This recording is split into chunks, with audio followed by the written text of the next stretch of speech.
Bienvenue dans cette nouvelle édition de l'Africa Tonight. À la une de l'actualité, le président Michel Kafando appelle à taire les rancœurs pour éviter que le Burkina Faso ne sombre dans le chaos. C'était au cours d'une adresse à la nation ce vendredi 10 juillet. Regain de violence au Burundi. La nuit de vendredi à samedi a été marquée par des attaques coordonnées qui ont visé des patrouilles de police. L'ancien président Sylvestre Tibatonganya appelle au dialogue inclusif. Et puis Tony Elumelu reçoit ses entrepreneurs africains au Nigeria. Ces derniers y recevront une formation de 2 jours dans le cadre du Tony Elumelu Entrepreneurship Programme. Mais tout d'abord, Amara Essi, candidat à la présidentielle ivoirienne. L'ancien ministre des Affaires étrangères a officialisé sa candidature ce vendredi lors d'un meeting à Kwassou d'Atekro. Il se donne pour mission de réconcilier les Ivoiriens après la crise post-électorale de 2011 qui a fait plus de 3000 victimes. Rappelons que la prochaine élection présidentielle est prévue en octobre 2015 en Côte d'Ivoire. Au Burkina Faso, le président Michel Kafando a livré un message à la nation ce 10 juillet à l'occasion de se prononcer sur le bras de fer qui oppose son premier ministre Isaac Yacouba Zida et le régiment de sécurité présidentielle. Les détails avec Idelette Bissou. Au Burkina Faso, le président de la transition Michel Kafando s'est prononcé le 10 juillet 2015 sur la crise que vit le pays. Depuis le 28 juin, la démission du Premier ministre alimente le débat politique dans le pays des hommes intègres. Pour calmer les tensions et éviter les débordements, le président a prononcé un discours d'apaisement. Soucieux de parvenir à un compromis dynamique dans mes multiples concertations, j'ai écouté tout le monde, je n'ai négligé personne. Décidé à épuiser toutes les voies de recours, j'ai alors mis en place un cadre de concertation des sages, à l'instar de l'ancien collège des sages.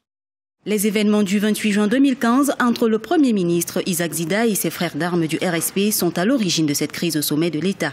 Le départ du Premier ministre réclamé par le régiment de sécurité présidentielle a reçu un écho favorable au sein des partis politiques et des hauts cadres de l'armée. Même si une partie de la société civile n'est pas favorable au départ du Premier ministre, les discussions entamées le 9 juillet 2015 au sein du cadre de concertation des sages se poursuivent.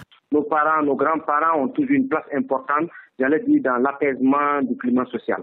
Nous pensons que la mise en place de ce comité est la bienvenue. Nous l'acceptions.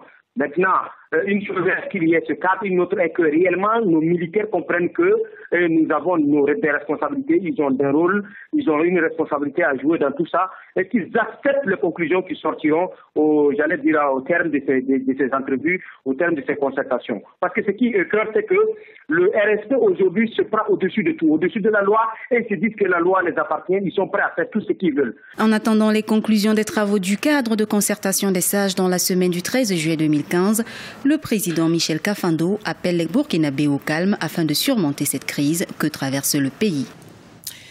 Nouvelle attaque terroriste à N'Djamena. Le marché central de la capitale tchadienne a été le théâtre ce samedi d'un attentat suicide qui a fait au moins 10 victimes. L'attaque a été perpétrée par un kamikaze aux alentours de 8h45 heure locale.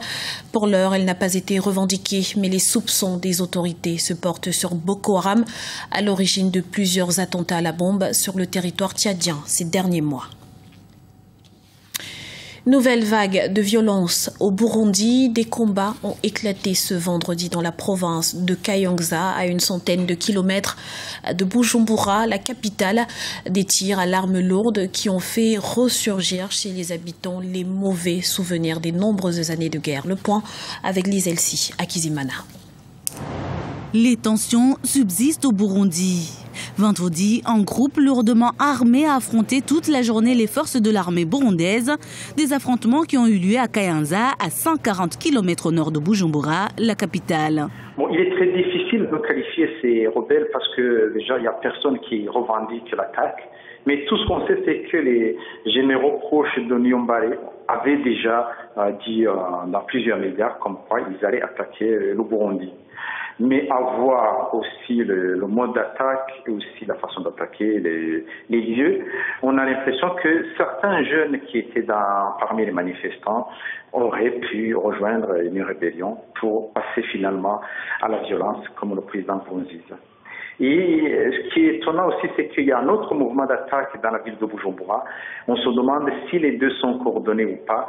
Mais disons que les jours à venir, on saura finalement qui est derrière. Parce que pour le moment, les uns et les autres peuvent revendiquer, mais on ne sait pas exactement qui est responsable et on ne connaît pas encore, disons, les dégâts de cette attaque. Les responsables de ces attaques n'ont pas encore été identifiés, mais l'ancien président Sylvestre Ntibantunganya appelle au calme. Il exhorte tous les acteurs politiques à se retrouver autour d'une table de négociation. Objectif, trouver les solutions aux problèmes du Burundi par la voie diplomatique. Le dialogue va s'imposer. Il va s'imposer et celui qui s'opposerait au dialogue, justement, serait en train de faire le lit à des voies de la violence que moi je désapprouve. Nous réclamons, je réclame avec force que ce dialogue soit rapidement organisé sur toutes ces questions qui nous préoccupent. Parce que ce pays n'appartient pas à un individu, ce pays n'appartient pas à un groupe quelconque, il nous appartient tous. Et en tant que leader, nous avons le devoir de jeter les bases nécessaires pour que chacun sente effectivement qu'il est partie prenante dans les stratégies qui s'élaborent pour l'avenir de ce pays. Le Burundi traverse une crise sociopolitique depuis le 26 avril et pour cause, l'annonce de la candidature de l'actuel président Pierre Nkurunziza qui souhaite briguer un troisième mandat à l'élection présidentielle du mois de juillet. À noter que le premier tour de l'élection présidentielle prévu ce 15 juillet au Burundi a été repoussé au 21 juillet 2015. La candidature controversée du président Pierre Nkurunziza reste bien entendu maintenue. Amélioration du climat des affaires au Bénin. Il faut dire qu'une série de réformes ont été initiées en ce sens. En tête de liste, la mise en place d'un conseil présidentiel pour l'investissement qui a pour but de faciliter le dialogue entre le secteur privé et le gouvernement. Explication avec Idelette Bissot. Pour contribuer à l'amélioration du climat des affaires au Bénin, les autorités ont mis en place un programme de réforme. La création du CPI, le Conseil présidentiel pour l'investissement, s'inscrit dans le cadre de la promotion du dialogue entre le secteur privé et le gouvernement. Depuis sa création en 2006, plusieurs réformes ont vu le jour dans le pays. Toutes visent à faciliter les affaires aux opérateurs économiques désireux d'investir au Bénin. Les relations entre les réformes et l'investissement, ça prend du temps pour vraiment les mesurer. Mais on peut déjà dire que le rapport de PNUD de l'année dernière, par exemple, indique que le Bénin, les investissements directs étrangers entrant au Bénin sont évalués à près de 320 millions de dollars. Donc, ce qui est une avancée comparée à 282 millions de dollars en 2013. Le positionnement et les efforts que le gouvernement est en train de faire permettent d'attirer vraiment les investisseurs vers le pays. Les réformes, une implication aussi, c'est le nombre de créations d'entreprises que nous avons observé depuis que les réformes ont été mises en place. Le nombre a totalement augmenté de façon très significative. En 2014, les exportations nationales ont connu une hausse de 19,4%. Les importations ont aussi enregistré une croissance de 21,8% à la même période. Le coton représente 44% du total des exportations nationales et est le premier produit d'exportation en 2014. Même si le pays est sensible à la volatilité des prix, l'inflation a été maîtrisée en 2014. L'économie du Bénin, particulièrement dynamique en cette période, a atteint une croissance de 5,5% malgré la prédominance du secteur informel. Il faut noter aussi que notre économie est à 95% informelle. Effectivement, ces 3 dernières années, nous avons une moyenne de taux de croissance de 5,6% qui n'est pas du tout mal, qui est bien, et nous continuons de faire des efforts pour pouvoir l'améliorer. Mais notre économie est à 95% informelle. C'est pourquoi les réformes, le programme de réforme mis en place par le gouvernement est de permettre à ceux qui exercent dans l'informel de passer au secteur formel. Les réformes ont permis au Bénin d'avoir une croissance soutenue. Cette croissance n'est pas toujours ressentie sur les populations qui se plaignent du faible pouvoir d'achat. Avec un taux de chômage des jeunes estimé à 14,3%, les autorités multiplient les stratégies pour davantage améliorer le quotidien des populations. Dans le reste de l'actualité, lancement des activités pour Tony Elumelu et ses entrepreneurs africains. La Covenant University basée à Ota dans l'état d'Ogun au Nigeria reçoit les 1000 sélectionnés pour un atelier de formation de 2 jours dans le cadre du Tony Elumelu Entrepreneurship Programme. On écoute à ce propos Lionel Zinsou, Premier ministre du Bénin.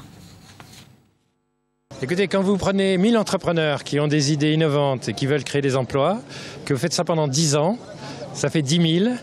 Il y en a bien la moitié qui vont réussir à créer des emplois. Vous voyez, vous multipliez ça par 100, 200 emplois. Il y a des petites entreprises, mais il y a aussi des entreprises qui vont grandir et qui vont avoir des milliers d'emplois. Quand vous prenez tout ça, vous vous dites, je vais avoir un impact sur 1 million de salariés, 1 million de gens. C'est ça l'enjeu. Jamais personne... c'est vraiment Denis Elumelu qui a pris la dimension du problème. Jamais personne, dans le domaine des fondations, dans le domaine associatif, n'a voulu comme ça donner un tel élan à l'innovation en Afrique. Et vous avez peut-être vu cette foule de jeunes gens absolument enthousiastes. Ils sont 51 nationalités, ils sont un vrai réseau, ils se connectent entre eux, ils ont des projets qui sont parfaitement complémentaires. Ça peut être un élan tout à fait extraordinaire et un plaidoyer pour l'Afrique. Le thème, c'est l'Afrique, elle va être développée par les Africains. On en a sélectionné déjà 1000, on ira jusqu'à 10 000 et on va voir ce que ça donne. Mais on devrait voir des choses assez extraordinaires. Voilà. Ce journal a été réalisé par l'ensemble de la rédaction. Merci pour votre fidélité. Retrouvez dans un instant une nouvelle édition de l'information sur Africa 24.